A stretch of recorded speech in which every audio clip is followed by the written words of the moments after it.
สวัสดีทุกคนยินดีต้อนรับทุกคนเข้าสู่ช่องของที่สารลองซานเดอร์มื้อนี้กุ๊กกิ๊กค่ะนะสิแต่งกินให้พ่อกับแม่กินทุกคนเพราะว่ามื้อนี้ฮันรู้สึกอยากแต่งกินขึ้นมาละอยู่ๆให้แม่ไปเก็บเครื่องเก็บของมาเฮือแล้วกิ๊กสิแต่งกินให้พ่อให้แม่ให้ลูกให้หลานให้ลูกให้เต้ากินนั่นก็คือกิ๊กสิเฮ็ดผัดกะเพราเพราะว่ากิ๊กมักกินแล้วกิ๊กก็เลยต้องฮู้แต่งเมนูนั้นเนาะทุกคนเนาะมึงบักอันนี้ไหมช่วงนี้กิ๊กบอได้กิ๊กได้มาถ่ายคลิปตอนแรงสิให้ทุกคนเบิ่งเพราะว่ากิ๊กออกจากการเรียนเพิ่มแล้วเพราะว่ามันค่ำไหวทุกคนกิ๊กยานมันหนาวเอาอย่าซื้อเลยไม่ไปซื้อเลย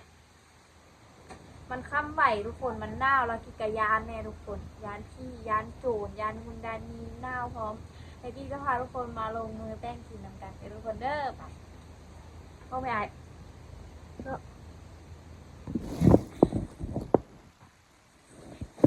มาทุกคนอันดับแรกกิ๊กจะพาทุกคนมาซอยซีนอันนี้ที่เป็นเนื้องัวเด้อทุกคนให้โอยายัดว่างมีดเด้อมันงามเอาไปล้างมีดมาแล้วได้แต่ว่ามันตั้งเป็นนะนี่ซื่อๆมันเป็นสเต็ปทุกคนคืออัน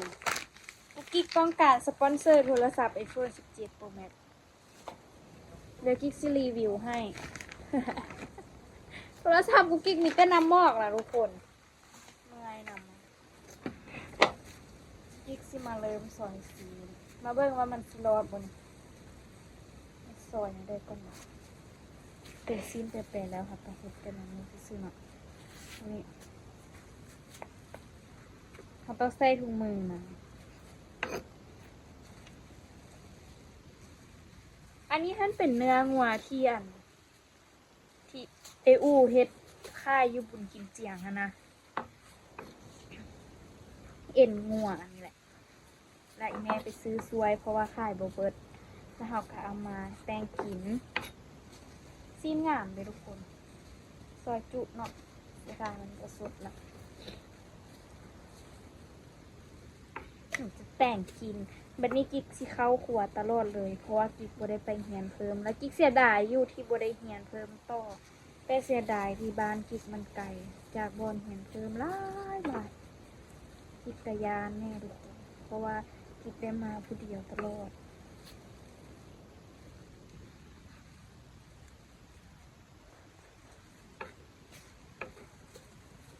เพราะว่ากิ๊กขนาดเป็นผู้หญิงตัวน้อยๆเลยบ่กล้ามาผู้เดียวทุกคนมาเบิ่งเด้อว่ามันสิแซ่บ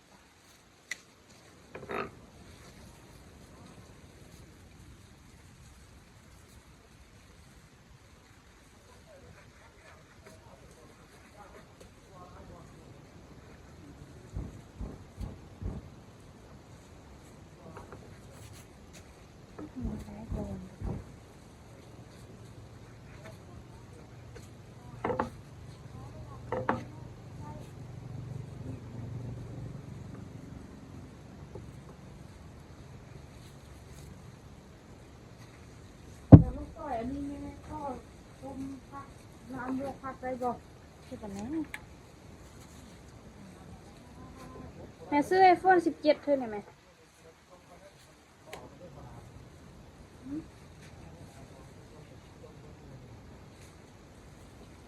แม่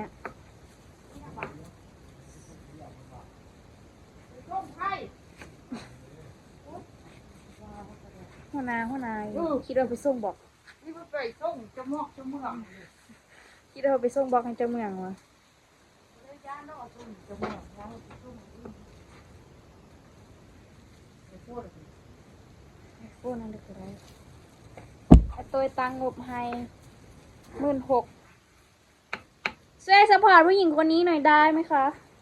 ทุกคนพร้อมที่เป็นพรีเซนเตอร์ให้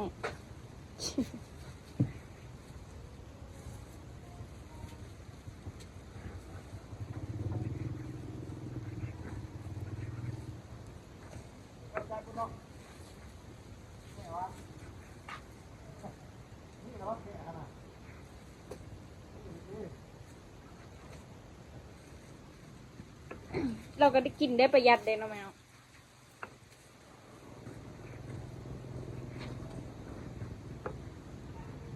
แม่คือบ่เห็นมักทั่วปันนี้อ้าวน้อยนึงกับบ่มีเลย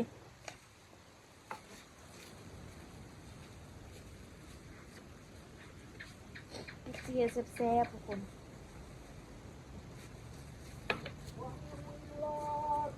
คนผ่านไปไอ้ก็ให้อัดประตูเขาอัดประตูเขาไอ้ไอ้ที่ท้ายพวกเขาบอกไอ้อัดจะได้กระบอกเขาไอ้อัดพวกเขาด้วยหน่อยแล้วไอ้ที่ท้ายพวกเขานี่นะมันทำทุกคนหน้าถ่ายเนี่ยอะไรเนี่ยถ่ายพวกเขา หมดทางเพื่อนฮะ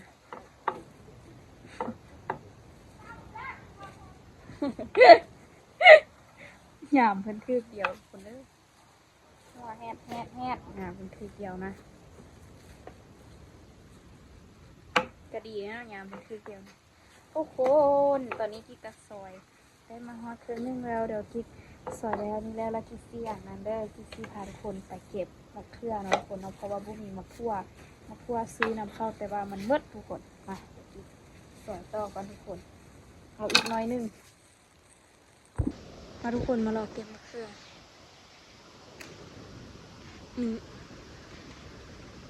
ต้นนี้นี่คนได้กินเอามาไล่ทุกคนบดบานเลยทำไมเนาะมันก็อ้องให้กินตลอด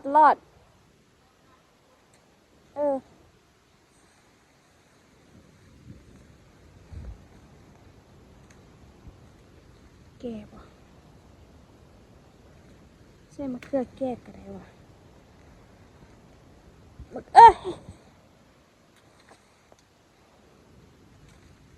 แม่กี่ซีเฮ็ดยังกินอยู่กินปูมักกินเลยเข้าครัวเองวันนี้อ่ะกี้มันตกทุกคนมะเขือตกลงไส้เนาะไปเดี๋ยวไปซอยมะเขือต่อทุกคนนางซอยซีแล้วล่ะล้างมะเขือมาละเอามาซอยมะเขือต่อ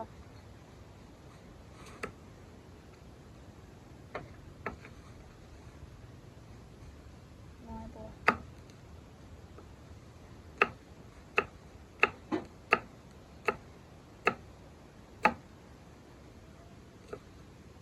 เมื่อยหน่ะมีดนี่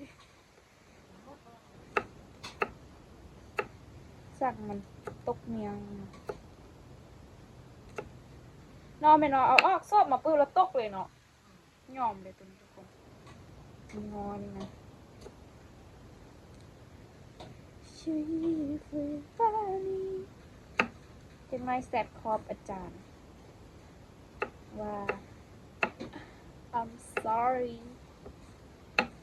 ลาออกแล้วเด้ออาจารย์ Nice to meet you เอาไว้ยังเอาไว้ละ ไอย่านผีไอไปบ่ได้แล้วเด้ออาจารย์เด้อสิ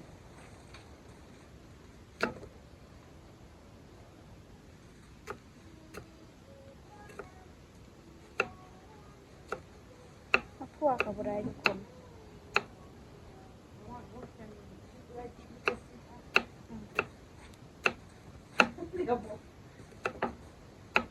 ของฝากตัวเขาบอกก่อน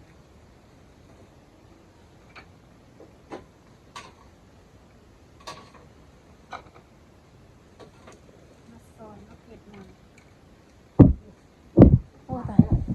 ฮะแม่สิเฮ็ดเด็กกินก่อนสุพักลืมพวกหันวะ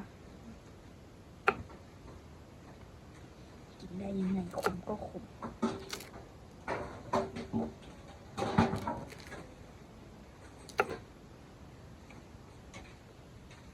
ถ้าอยากก๊อปสูตรก็ก๊อปไปได้เลยเนาะเอาบ่ห่วงสูตรเพราะว่าเฮากับมัวคือกันเผ็ดๆน้อยเนาะ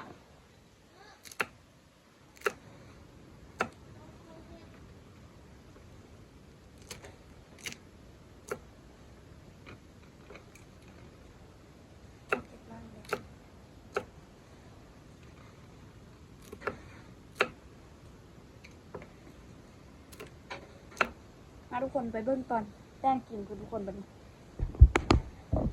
มาทุกคนตั้งเตาแล้วนะคะเอาทุกคนดูหน้า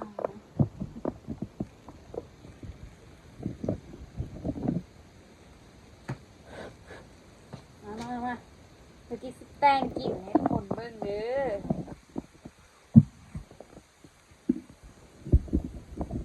อเบิ่งได้รับประกันความอร่อยบ่อร่อยบ่ให้กิน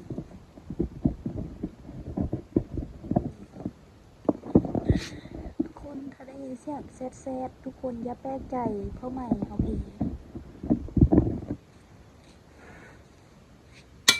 ถึง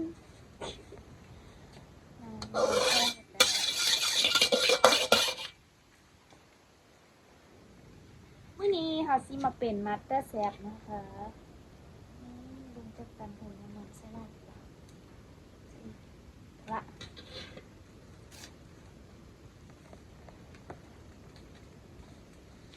แล้วเราก็ทุกคนแป๊บนึงที่จะเอาห้องร่วมมาใส่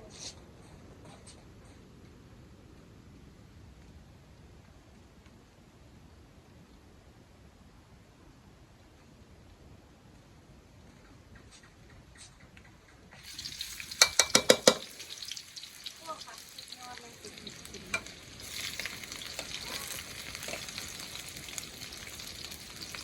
แอบลงมานี่นะคะเป็นจังใดแน่นอสำบายดีบ่นอเอาอันนี้ใส่น้ำเพราะว่ามันอันเดียวกันน้ำนาว่าน้ำใจน้ำแกงอะไรสักอย่างเลยทุกคนเอาน้ำแม่ปลามาเพราะว่าไม่มีขาย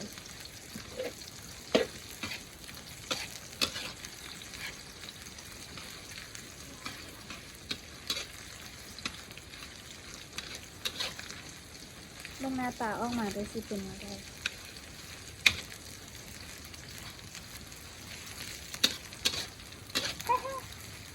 ผัดกะเพราที่เฮ็ดอยู่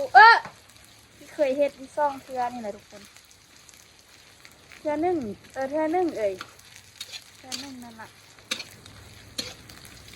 เทือแล้วนี่เฮ็ดกะเพราหมูแซ่บ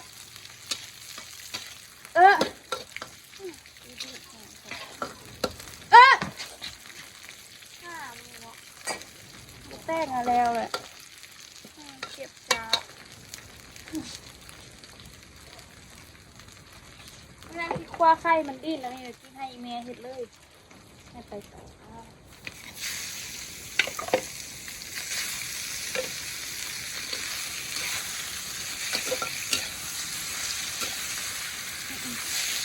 ทุกคนมันคือที่แห้งเลยวะ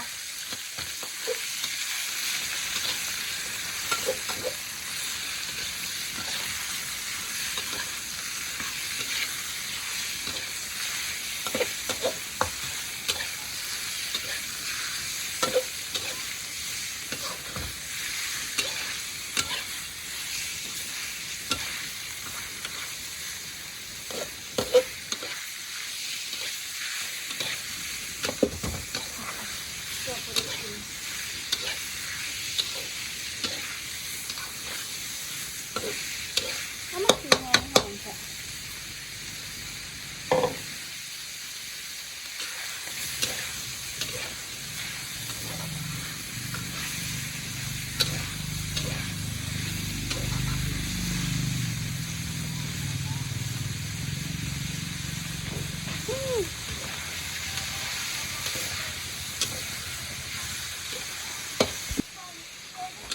ทุกคนเริ่มได้ละเดี๋ยวกินก่อน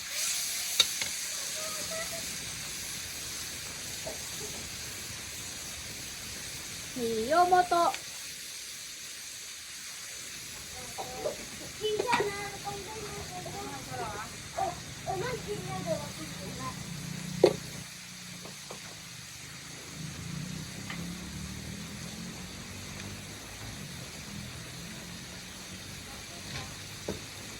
ฮ่าฮ่าฮ่าฮ่า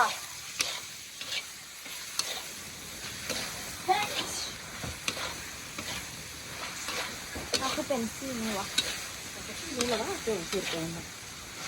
ทุกแล้ววะบ่ฮู้เลยบ่เห็นฮู้เลย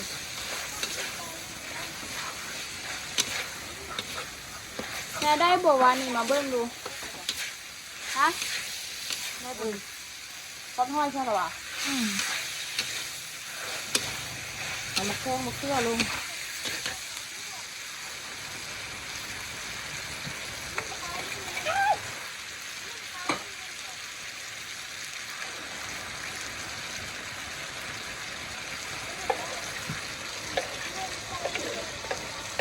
ตีนเบื้องแรกเป็นอะไร บ่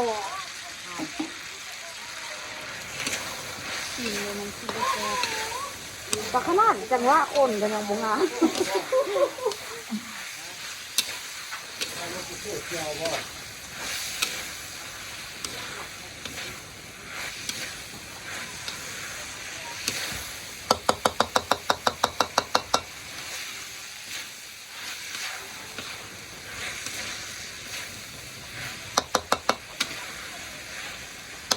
ถ้าเบิ่งตอนเอาผัดกะเพราลงเด้อค่ะทุกคนตอนนี้มันสุกแล้วเดี๋ยวพี่ซื้อแซ่บว่ะน่าซื้อได้กินเด้อกินแป้งกินแซ่บได้ทุกคนทำไมเนาะเพียงแต่กินขี้คร้านซื่อๆกินตำลวกแซ่บๆหนึ่ง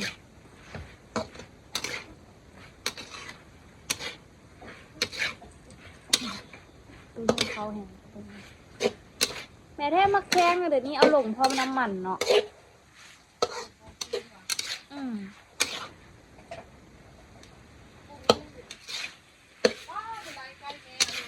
เอาสุกแล้วทุกคนกินข้าววันนี้มาทุกคนแยกเบื้องหน้าตาที่กูกิ๊กแป้งกินเอามาในมื้อนี้บอกมื้อนี้กิ๊กเฮ็ดเองมื้อนี้กิ๊กเฮ็ดเองจนหมดเลยได้ทุกคนตั้งแต่ว่าแม่เป็นผู้ไปเก็บเครื่องมาให้นี่ไงอาหารที่กิ๊กเฮ็ดออกมาทุกคนนี่หน้าตามันเป็นตาแซ่บแฮงมันหอมแฮงเนาะทุกคนเดี๋ยวสิท้ากินกับครอบครัวเดี๋ยวมื้อหน้ากิ๊กจะมาแต่งกินให้ทุกคนเบิ่งอีกเด้อว่าสิเป็นจังไดเนาะทุกคนเนาะบ่ฮู้ว่าสิเฮ็ดเมนูใดเป็นอีกแต่ว่าเมนูนี้นี่นะกิ๊กมักกิ๊กเลยเฮ็ดกินเป็น เมนูใดที่กิ๊กมักกินกิ๊กสิเฮ็ดเมนูนั้นเป็นทุกคนเมนูใดที่บ่มักเมนเฮ็ดบ่เป็นเลย อันนี้เมนูนี้กิ๊กกามักเนาะทุกคนเนาะแล้วก็เป็นเมนูพวกทอดพวกคั่วที่มีกิ๊กมักหมดเลยทุกคนหรือว่าคั่วผักอันบรอกโคลีหั่นนะทุกคนหรือแล้วมาคั่วผักบรอกโคลีหั่นตอนนั้นกิ๊กมักกินแห้งแล้วตอนนี้ก็มากินแล้วบ่ได้ไปออกตลาดเองแล้วก็เลยบ่ได้ไปซื้อเดี๋ยวมื้อหน้าสิไปเอาผักบรอกโคลีหั่นแล้วมาคั่วใส่กับแครอทแล้วก็อันนั้นแล้วก็ซีนพร้อมทุกคนเดี๋ยวมื้ออื่นซีให้เมนูให้ทุกคนเบิ่งอีกแต่ว่ามื้อนี้เรากินขอตัวไปเก็บเลยทุกคนเด้อเดี๋ยวไปแกงกินเดี๋ยวไปจับถ้วยจับจานใช่แม่จำปีจับตัวเซตตั้งเซออีกแม่ก่อนเราอย่าคิดนี้กิ๊กไปก่อนเนาะทุกคนเนาะเจอกันในวิดีโอหน้าเด้อบ๊ายบายทุกคน